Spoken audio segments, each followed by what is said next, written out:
Okay, this next fellow, this good old boy, is an old friend of mine. And he has a marvelous way of looking at life. And he's a wonderful artist as well. Clayton Buchanan.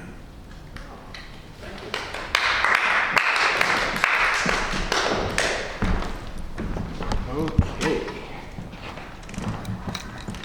Let's get this a little bigger. How do we want it? Sheet this way. Yep. Then, and here, you can see yourself framed. I can see this. Okay. Clayton, can you see this? See Yeah, I can see it. Just with the microphone doesn't block. Good. Okay. Let that out of my face a little bit where I can see. Okay. This first piece is entitled Equalizing Woman.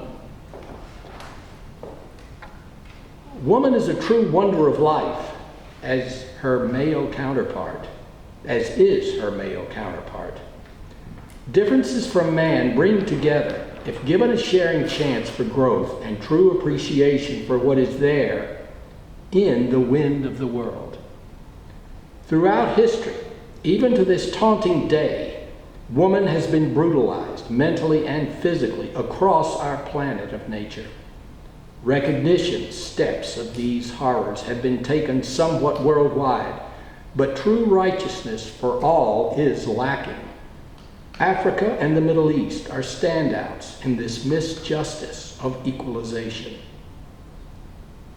In Ethiopian Africa, militia raping of village women as ploys of sexual pleasures, at times afterward taking a chosen victim from village and restraining her to rocks or tree timbers for continued heinous rape visits for days. Government knows of these horrors, little is done.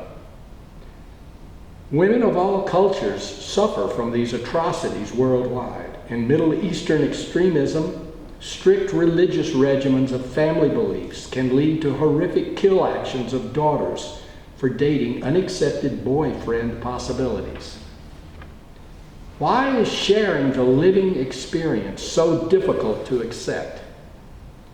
Imagine a difference of opinion ending in body beatings, forceful sex, and even murder. These horrifyings continue in our modern day existence and are still accepted in countries functioning with male domination. Woman is a beautiful entity in this world. Her visuality is stunning, as is her intelligence and excelling capability of creative genius. I cannot imagine these elements of deserved freedom being held back by threats of ugly force to mind and body. The forced penile penetration into vaginal, anal orifices with little or no lubrication, resulting in painful tearing of flesh as blood bleeds forth, sharing the pain and mind agony that is never forgotten. Even in our righteous country of equalization, women are taken advantage of to the hurtful degree of pain. Justice is sometimes served, but other times not. Love is a wondrous thing, but it takes hard, dedicated work of sharing, not to mention the complete acceptance of our joining forces of coming together, living that life we all deserve. There is joined work to be done. Let us begin. This next piece is entitled Opening Tomorrow. Seeing the open sky as days explode by, traveling these ways opens thoughts of love, filtering feelings as touching life's creativity broadens the erection of stimulation. Words bound forth, writing themselves into poetic forms. The harder it is, the better comes forth to be read and heard, allowing all of us to love this life deeper than ever before. Expansion of self follows these words as scribbling continues across pages of thoughtful directions, unleashed in the mind's eye to be absorbed and digested. Learning this expansion of heightened knowledge and its necessity for broadening humanity's capability of accepting differences takes us from where we are to a higher level these days ahead.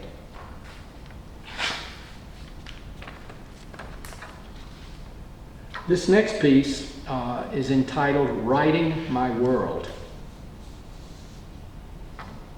A visual painter I have been for the past 60 some odd years, including writing verbally concerning the visual imagery of those ongoing years. I deeply feel similarities of expressing nature and life itself as my true motivation for living. Absorbing into mind and digesting imagery allows me to travel my creative journey into clouds unknown and gray, but break through to forward sunshine they do. Wandering into the imagery of past paintings often spurs emotional response dealing with verbal expressions of those times and places, feeling manual presence and emotions festered those years up to today. Writing from my world has been uplifting and has given me presence of life I love exploring and sharing. Trying to develop my craft further, I read poetic basics. This broadens my interests, allowing application and further expansion of craft. This everyday stimulation to write lets me feel the positive emotion of living in this world of COVID-19. It is like talking with myself during this time of isolation. Living is a staple of being alive, but writing my mind's eye broadens that necessary continuation of living life to the fullest extent of creation. And this last shorter piece is entitled A Diligent Laugh. Laughing at times is hilarious. Other times it's fucking ridiculous. I've lived through both, and to this day I think I will stay with both, obviously at different times, but the response is worth both. Do you call that due diligence or just plain stupidity? I like the idea that differences can make us laugh, even if it is stupid in context. Something mentally triggers that laughable response. I like those two directions. Are there others out there waiting to be unlocked and laughed at? I'll go with yes. Thank you.